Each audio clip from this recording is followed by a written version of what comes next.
नमस्कार. बाग बगीचा मराठी यूट्यूब चॅनलमध्ये सर्वांचे खूप खूप स्वागत. शेवंतीचा सीझन आता जवळजवळ संपत आलेला आहे आणि शेवंतीचं झाड मला वाटतं प्रत्येकाच्या बागेत असतं. तर आता हे शेवंतीचं सीझन आता संपलं आहे, पण आता आपल्याला याला परत 6-7 महिने सांभाळायचं आहे हे झाड. तरच आपल्याला पुढच्या वर्षी पुन्हा ह्या झाडावर फुलं येतील आपल्या, किंवा आपल्याला याच्यापासून भरपूर झाडं तयार करता येतील. तर ह्या झाडाची आता आपल्याला काय काळजी घ्यायची किंवा कसं सांभाळायचं ते आपण आजच्या व्हिडिओमध्ये बघणार आहोत. त्यासाठी व्हिडिओ शेवटपर्यंत नक्की बघा आणि माझ्या चॅनलला सबस्क्राईब पण करा. तर शेवंतीचा एकदा सीझन संपलं ना की ते झाड आपल्याला कट करायचं असतं. तर बघू आपण आता कसं कट करायचं. साधारण 3 इंचापर्यंत झाड आपल्याला ठेवायचं खालचं, आणि वरच्या फांद्या आपल्याला पूर्ण कट करून टाकायच्या. कारण की आता हे फुलं वाळलेले, त्याला परत काही फुलं येणार नाही या शेवंतीला. बरेच जण म्हणतात की त्याला डबल बहार तुम्हाला घेता येतो, परंतु ते आले तरी अगदी खूप थोडे फुलं येतात. त्याच्यासाठी आपल्याला झाडाची एनर्जी काही वायाला घालवायची नाही आहे, आणि हे पुढच्या सीझनसाठी आपल्याला हे झाड सेव्ह करायचे. तर त्याच्यासाठी वरच्या त्याच्या फांद्या सगळ्या काढून टाकायच्या. आणि तुम्हाला आता दिसतंय बघा, याच्यात भरपूर आत्ताच नवीन फुटवे फुटलेले. पण आता हे जे झाडं वाढतील ना, तर याला भरपूर नवीन फुटवे येतील. तर ह्याच्यापासून आपल्याला मे महिन्यातच कटिंग मिळतील, म्हणजे मे महिन्यात त्याचे शेंडे खुडून आपल्याला लावता येतील, आणि त्यावेळेस आपल्याकडं भरपूर झाडं तयार होतील. आणि मग तुम्ही जेवढे जास्त तुम्हाला शेंडे मिळतील ह्या झाडांचे किंवा कटिंग मिळतील, तेवढे तुमच्याकडे झाडं तयार होणार आणि मग फुलं पण भरपूर येणार. त्यासाठी तुम्ही आता हे झाडं 15 फेब्रुवारीच्या आत तुम्ही हे काम करूनच घ्या. आता हे शेंडे कट केले सगळे, म्हणजे झाडं कट केल्यानंतर काय करायचं, सगळे वाळलेले खराब पानं असतील ते काढून टाकायचे. कुंडी थोडक्यात स्वच्छ करायची. आता अशा प्रकारे बघा मी ह्या 2 कुंड्यांचं करून घेतलेलं आहे. आता याच्यानंतर आपल्याला काय करायचं, ही माती थोडीशी लूज करून घ्यायची. खुरप्याच्या साह्याने किंवा असं एखाद्या टोकदार टूलच्या साह्याने आपल्याला ही माती थोडीशी मोकळी करून घेऊ आपण. आणि माती मोकळी केल्यानंतर आपल्याला, तुमच्याकडे जर खत असेल तर खत द्या.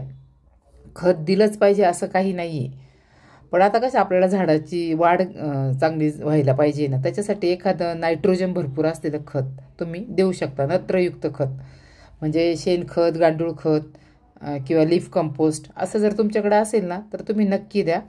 माझ्याकडे गांडूळ खत आहे, तर मी आता ते देणार आहे. हे गांडूळ खत द्यायचं आणि परत मातीमध्ये ते चांगलं मिक्स करून घ्यायचं. त्याच्यानंतर याला पाणी द्यायचं भरपूर, आणि झाडं आपल्याला अशा ठिकाणी ठेवायचे जिथे त्याला दुपारपर्यंत ऊन मिळेल, म्हणजे 3 ते 4 तासाचं ऊन आता सध्या मिळालं तर चालेल.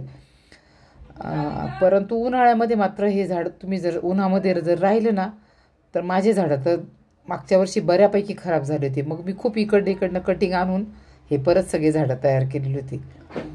आपण असं पण याचं कटिंग अगदी सहज रुजतं. त्यामुळं आपल्याकडे जे कलर नाही ते आपण कुठे गेलो तर, किंवा नर्सरीत गेलो तर नवीन रोप तरी आणतो किंवा कटिंग मागून पण घेतो. तर त्याच्यासाठी आपल्याला हे करायचं.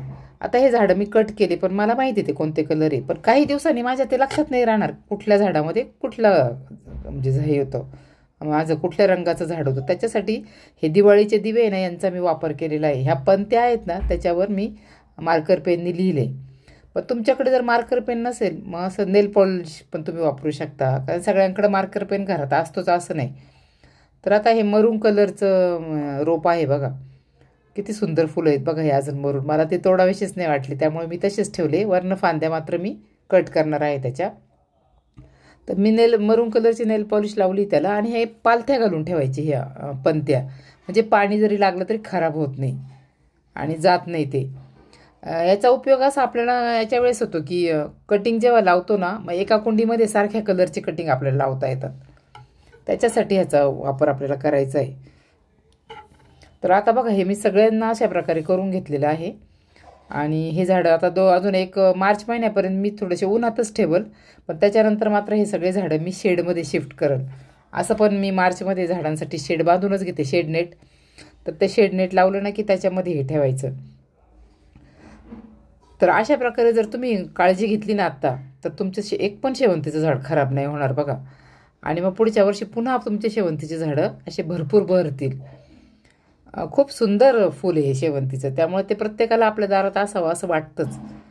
तर तुम्ही पण अशी काळजी घ्या. आणि व्हिडिओ जर आवडला असेल तर नक्की लाईक करा, ज्यांना गार्डनिंगची आवड असेल अशांबरोबर तुम्ही शेअर पण करू शकता, म्हणजे त्यांना पण त्याचा उपयोग होईल.